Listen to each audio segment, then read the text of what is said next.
Friends, ఈరోజు నేను instant రవ్వ ఇడ్లీ చూపిస్తున్నాను. ఇది మనకి చాలా బ్రాండెడ్వి మిక్స్లు దొరుకుతాయి, కానీ నేను ఇంట్లోనే చేస్తాను. దీనికి కావాల్సింది బొంబాయి రవ్వ. ఇందులో లావుది ఉంటుంది, సన్నది ఉంటుంది, కానీ సన్నది తీసుకున్నాను నేను. తర్వాత కొంచెం క్యారెట్ కూరు, కొంచెం పచ్చిమిర్చి, కారం లేనివి, కొంచెం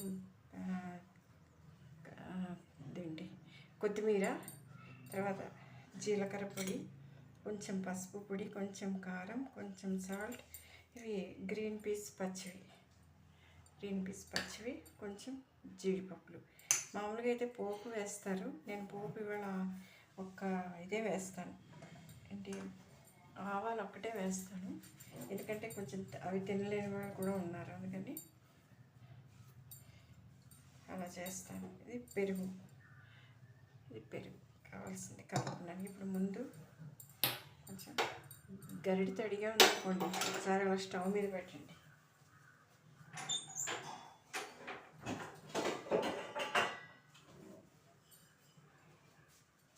చూడండి, కొంచెం ఆవాలు,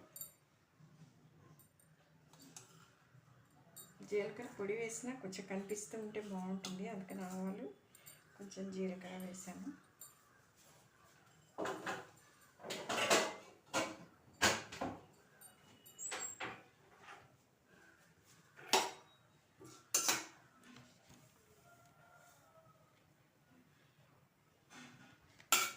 ఇప్పుడు ఇలా వేసి కొంచెం ఆవాలు వేగాక, ఇది రకరకాల, ఇందులో ఆనియన్స్ వేసుకోవచ్చు, టమాటోలు వేసుకోవచ్చు, వేరే ఇంకా ఏం కావాలన్నా వేసుకోవచ్చు.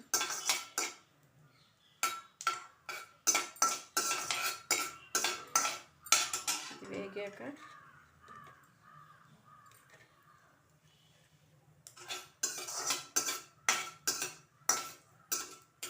పచ్చిమిర్చి వేస్తున్నాను.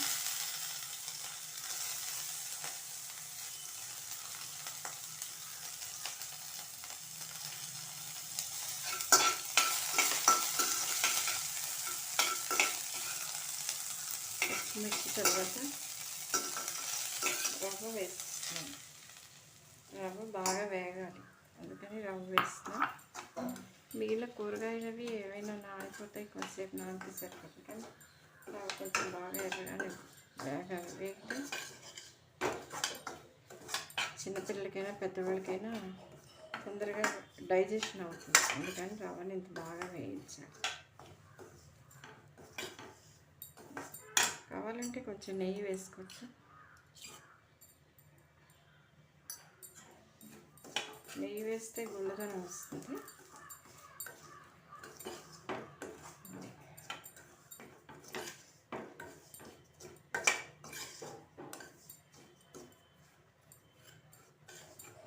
కానీ నేను మామూలుగా చెప్తారు, ఏది వంట చేసేటప్పుడు ఏ మనసుతో చేస్తే ఆ ఫలితం, ఆ ఫలమే, ఆ సారమే వంటకు వస్తుంది.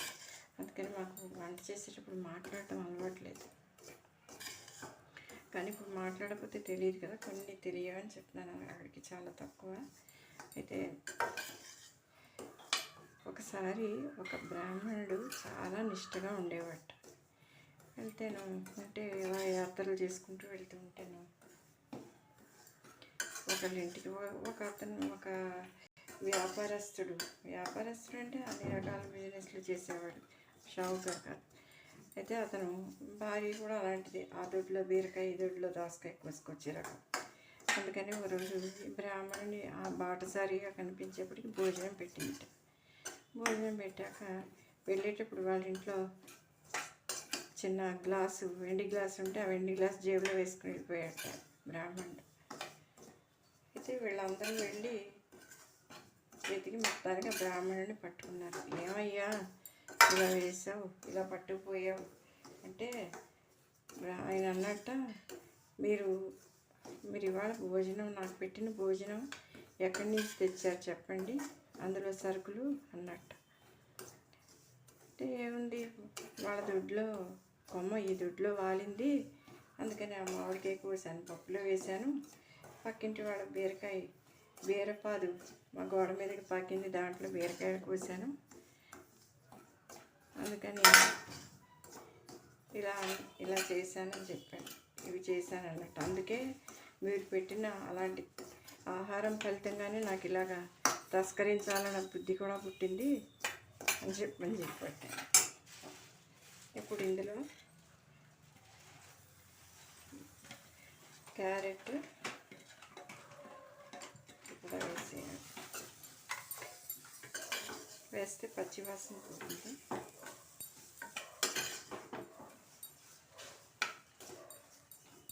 అయితే పెరుగు మాత్రం చల్లారాకనే కలపాలి, వేడి మీద కలపకూడదు. వేడి మీద కలిపితే మజ్జిగ పులుసు అయిపోతుంది. అది ఇందులోనే జీలకర్ర పొడి కొంచెం ఇప్పుడు తగ్గట్టే వేస్తున్నాను, సాల్ట్.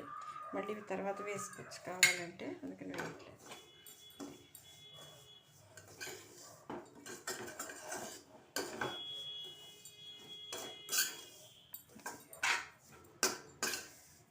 ఇదిలా వేడి మీద ఉంచేసి చల్లారాక ఇందులో పెరుగు కలిపి దగ్గరగా కలిపి మూత పెట్టుకుంటే ఇందులో బఠానీలు కూడా వేసేయచ్చు.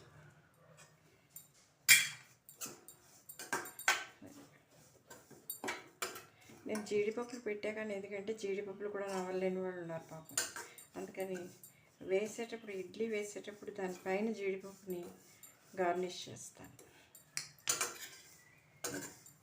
ఇలా వేసి స్టవ్ ఆపేసి ఇలా ఉంచేయాలి. ఉంచేసి సరిగ్గా బాగా చల్లారాక, ఇది ఇలా ఉంటే ఈ వేడికి గుల్లగా అవుతుంది రవ్వ. ఇప్పుడు ఇది చల్లారాక ఇందులో పెరుగు కలుపుకోవాలి సమానంగా. రండి ఇప్పుడు తిని చూడండి, ఇలాగ కలపాలి.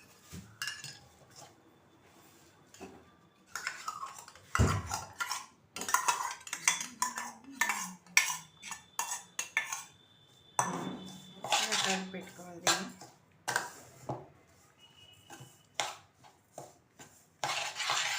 కొంచెం నీళ్ళు కూడా పోయించింది.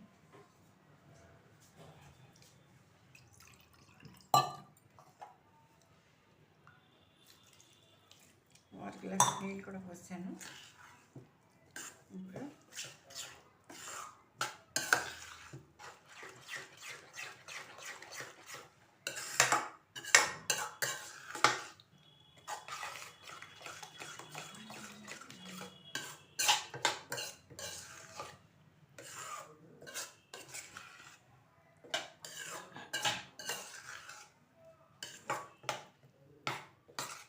చూడండి ఇలా ఉండాలి. ఇప్పుడు ఇదంతా టైట్ అయిపోతుంది, తర్వాతకి నానిపోతుంది కదా. ఇప్పుడు దీన్ని ఇలా మూత వేసి పక్కన పెట్టుకోవాలి. ఇప్పుడు ఇలా పెట్టుకుని బాగా కలిపి పిండిని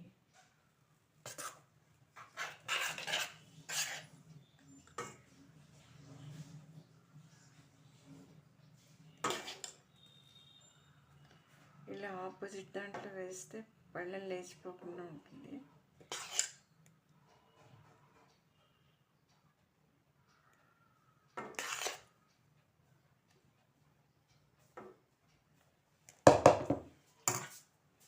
దీన్ని